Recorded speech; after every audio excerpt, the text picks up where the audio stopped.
વસ્તી ગણતરીના મામલે તળાજા મામલતદાર કચેરી ખાતે આવેદનપત્ર આપવામાં આવ્યું। તારીખ 1 જૂન 2026થી શરૂ થનારી વસ્તી ગણતરી 2027માં ઓબીસી સમાજની 146 જાતિઓની અલગ અલગ ગણતરી કરવાની માંગ ઉઠી છે।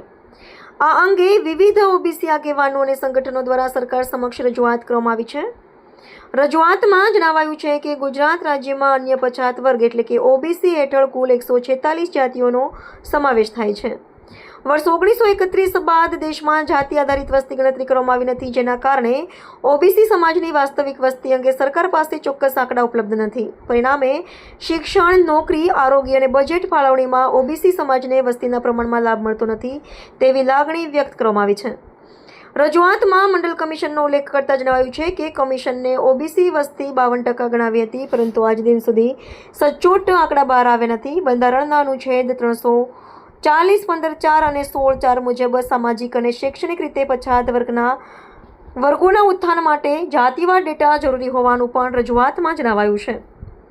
આ સાથે સરકારે વસ્તી ગણતરીના ફોર્મમાં જાતિ, જ્ઞાતિનો અલગ કોલમ ફરજિયાત ઉમેરવો, ઓબીસી હેઠળ આવતી તમામ 146 જાતિઓની અલગ ગણતરી કરવી તેમજ એસસી, એસટીની જેમ ઓબીસીનો પણ જાતિવાર ડેટા જાહેર કરવાની માંગ કરવામાં આવી છે।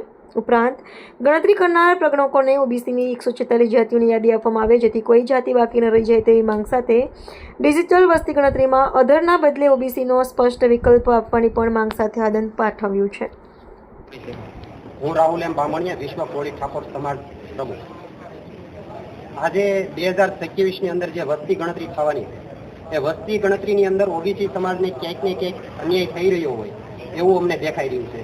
કેમ કે વસ્તી ગણતરીનું જે પત્ર છે એની અંદર અન્ય ઓધર નામનું ઓપ્શન છે, જ્યારે ઓબીસી નામનું ઓપ્શન કોલમ રદ કરી નાખવામાં આવ્યું છે।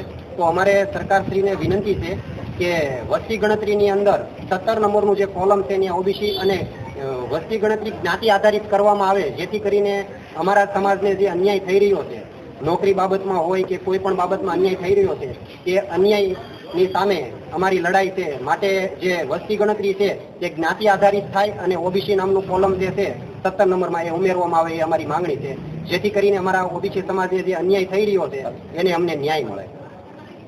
હું સાગર કલાણિયા, યુવા કોળી એકતા પ્રદેશ ટીમ સભ્ય। આજરોજ અમે પ્રાંત સાહેબને આવેદનપત્ર આપ્યું છે કે કારણ કે 146 જ્ઞાતિઓ જે ઓબીસી, એસસી, એસટી જ્ઞાતિમાં આવે છે, એમાં સૌથી વધારે કોળી ઠાકોર જ્ઞાતિનો સમાવેશ છે, છતાં પણ સૌથી વધારે લાભ ન મળતો હોય તો માત્ર ને માત્ર કોળી ઠાકોર જ્ઞાતિઓ છે।